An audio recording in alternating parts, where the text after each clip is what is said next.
Hollow Pines, with its charming streets and tight-knit community, always prided itself on being a safe haven. It was the kind of town where doors were rarely locked and everyone knew everyone else's business.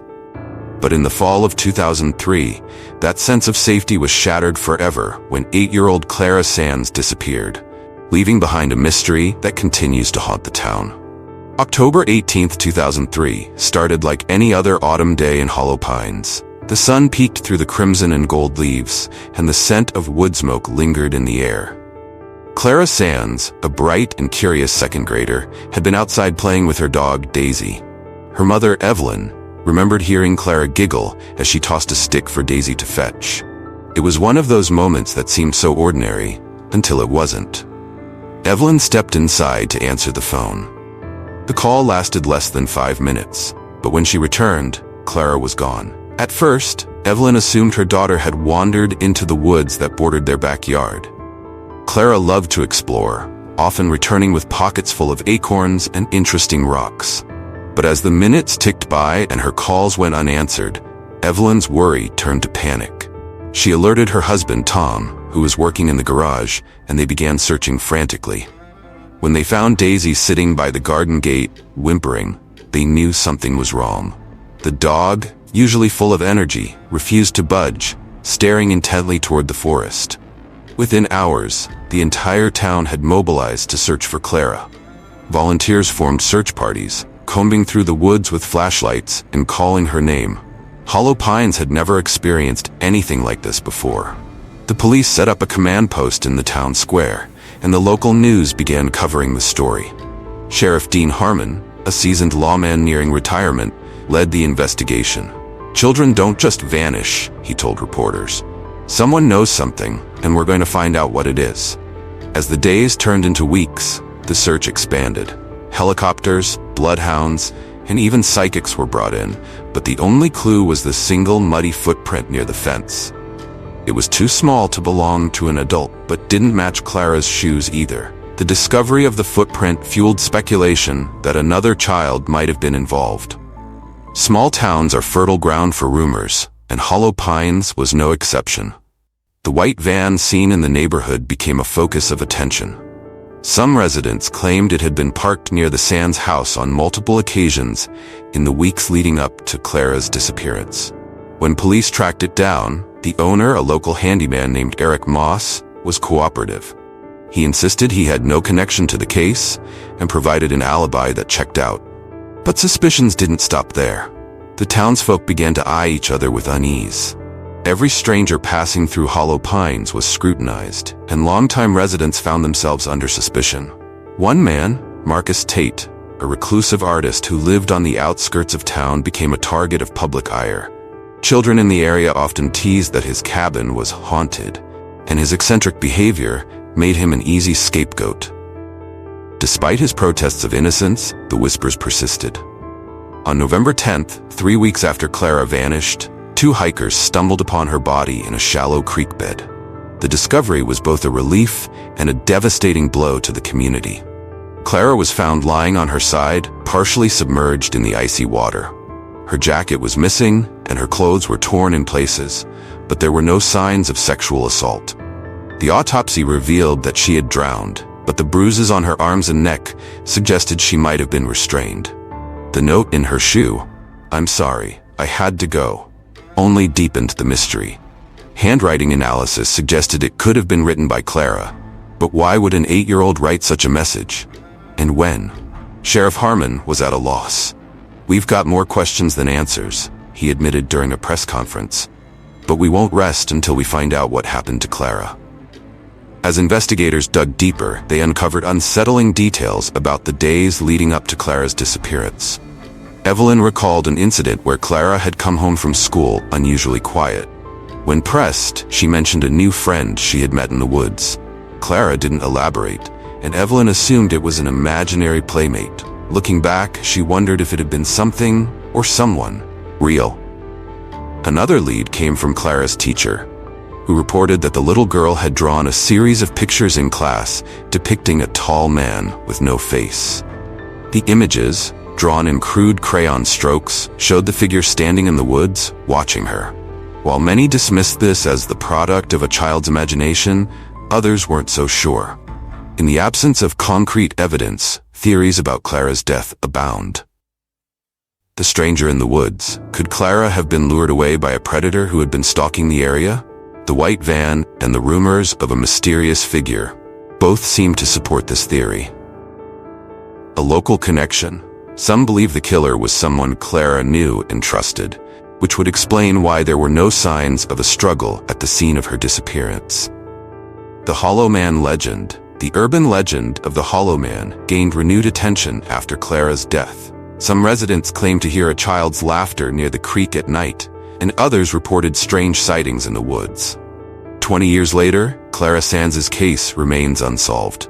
Her parents moved away from Hollow Pines shortly after her death, unable to bear the constant reminders of their loss. The townspeople still gather every October to light candles in her memory, and her story has become a cautionary tale told to children about the dangers of wandering too far. But the unanswered questions linger. Who or what was Clara's new friend? Why did she write the cryptic note found in her shoe? And, most hauntingly, was her death the result of human cruelty? Or did something more sinister claim her life that day? The tragedy of Clara Sands serves as a chilling reminder that even in the safest places, darkness can lurk just out of sight.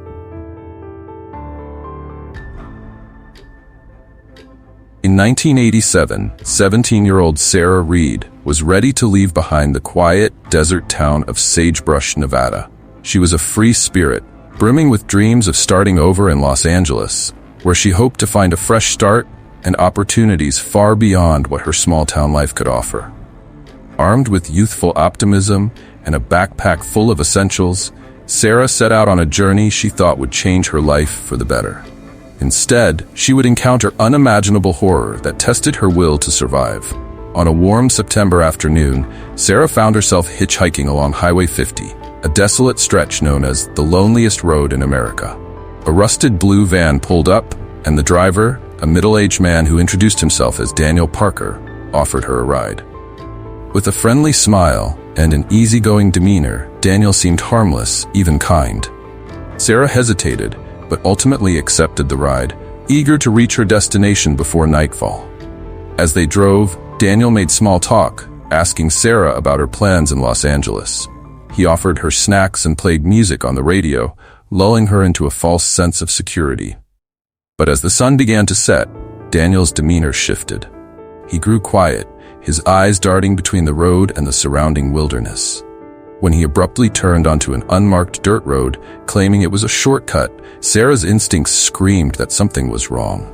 She asked to be let out, but Daniel locked the doors and ignored her protests. Daniel stopped the van in an isolated area surrounded by scrub brush and silence. Before Sarah could react, he attacked. Overpowering her, he bound her hands with rope and forced her into the back of the van. Over the next several hours, Sarah endured a brutal assault as Daniel taunted her, relishing in her fear and pain. As dawn approached, Daniel decided he couldn't let Sarah live. He dragged her out of the van, wielding a hatchet he had pulled from the back. Sarah begged for her life, promising not to tell anyone, but her pleas fell on deaf ears.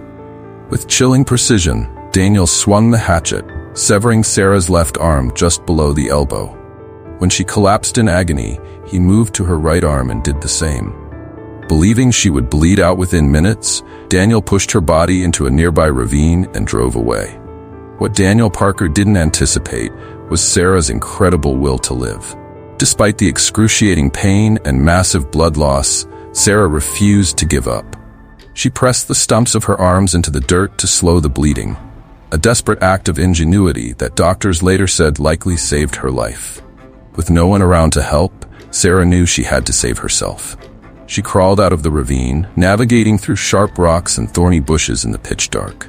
Every movement sent waves of pain through her body, but she focused on one goal, reaching the highway. After hours of crawling, she managed to pull herself onto the road.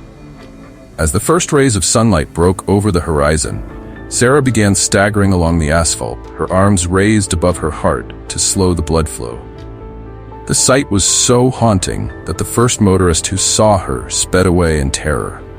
Fortunately, a second driver, a young couple on vacation, stopped and immediately rushed Sarah to the nearest hospital. When Sarah arrived at Sagebrush Regional Hospital, she was unconscious and on the brink of death. She had lost over half the blood in her body and was suffering from severe shock.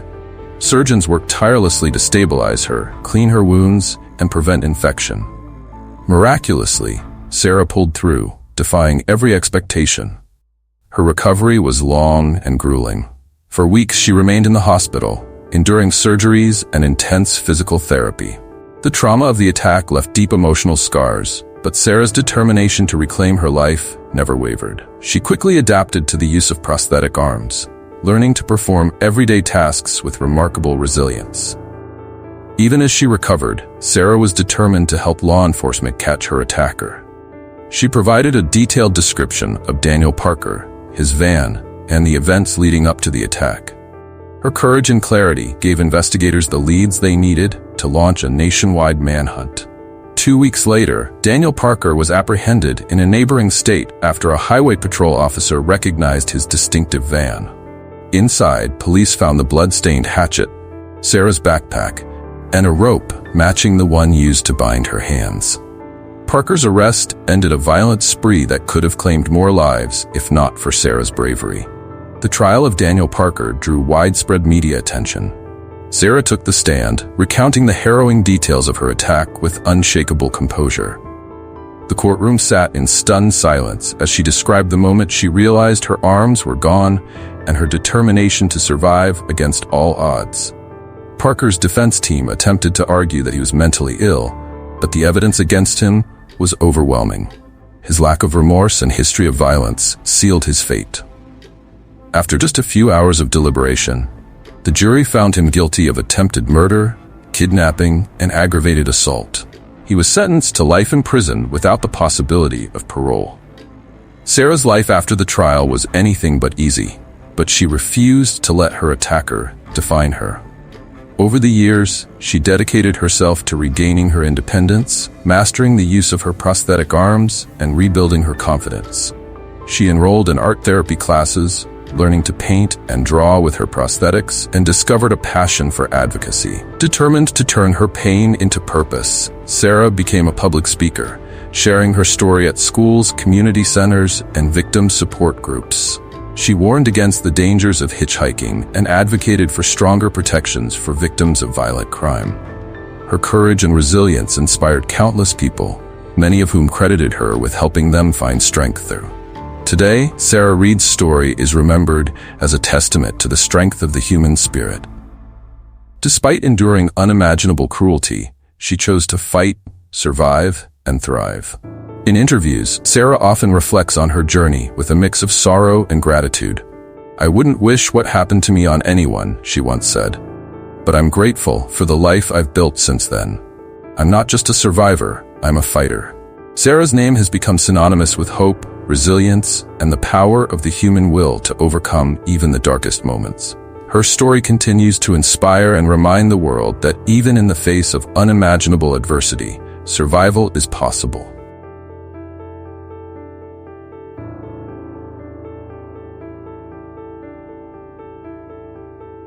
In the quiet town of Meadowbrook, Missouri, a shocking murder unraveled a web of deception so intricate that it left an entire nation stunned. The brutal killing of 49-year-old Margaret Smith, a beloved single mother, initially seemed like a tragic home invasion. But as investigators dug deeper, they uncovered a story of abuse, manipulation, and ultimate revenge. A story so bizarre it could only be true. Margaret Smith was known in Meadowbrook as a devoted mother to her 21-year-old daughter, Sylvia Smith. To outsiders, Margaret was a hero.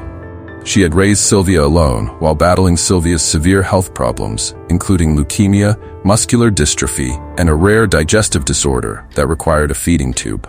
Margaret's tireless care earned her admiration, and she became a local celebrity through fundraisers and charity events for her daughter's medical needs. But the image of a perfect mother and her fragile daughter was a carefully crafted illusion. On the night of June 14, 2015, police received a frantic 911 call from a neighbor who heard screams coming from the Smiths' small suburban home. When officers arrived, they found Margaret's body sprawled on her bedroom floor, stabbed multiple times. The house showed signs of a struggle, but there was no evidence of forced entry. Sylvia was missing. At first, authorities feared she had been abducted, given her health condition and reliance on medical equipment. A statewide Amber Alert was issued, and the community rallied to search for the vulnerable young woman. 2 days later, Sylvia was found alive in a nearby motel, seemingly unharmed. She wasn't alone. With her was 24-year-old Ryan Mercer, a man she had met online. The two were arrested, and the truth about what happened that night and the life Sylvia had been living began to emerge. According to Sylvia, her mother's public persona as a selfless caretaker was a facade. Behind closed doors, Margaret was controlling and abusive, fabricating Sylvia's illnesses to keep her dependent and to elicit sympathy and financial support from others. Medical records confirmed Sylvia's claims. Over the years, Margaret had subjected her daughter to countless unnecessary medical treatments, surgeries, and medications. Doctors later admitted that many of Sylvia's supposed illnesses had no clear diagnosis, but Margaret was a convincing advocate for her daughter's care, often exaggerating or outright lying about symptoms. Sylvia's feeding tube, for instance, was unnecessary. Her wheelchair? She could walk perfectly fine. The dozens of medications she took daily? Most were prescribed based on her mother's insistence, not actual medical need.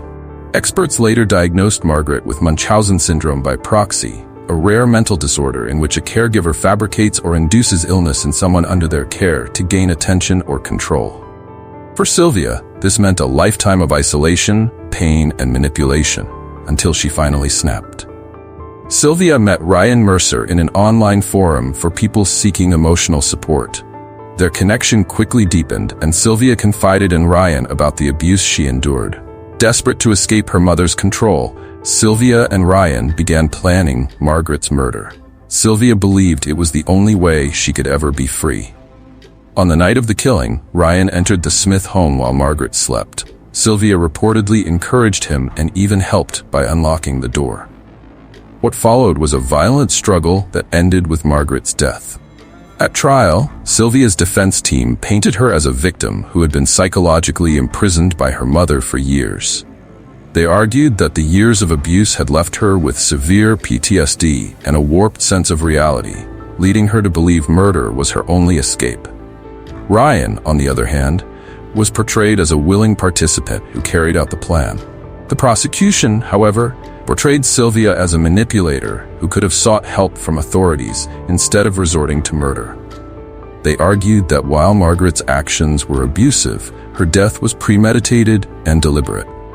The jury ultimately convicted Ryan of first-degree murder, sentencing him to life in prison. Sylvia was found guilty of second-degree murder and received a reduced sentence of 10 years after the court considered her history of abuse. The case of Margaret and Sylvia Smith shocked Meadowbrook and became a national sensation, sparking conversations about Munchausen by proxy and the psychological toll it takes on victims. Sylvia's story inspired both sympathy and outrage, with some viewing her as a victim who sought the only escape she could see, while others condemned her actions. Years later, Sylvia remains a polarizing figure.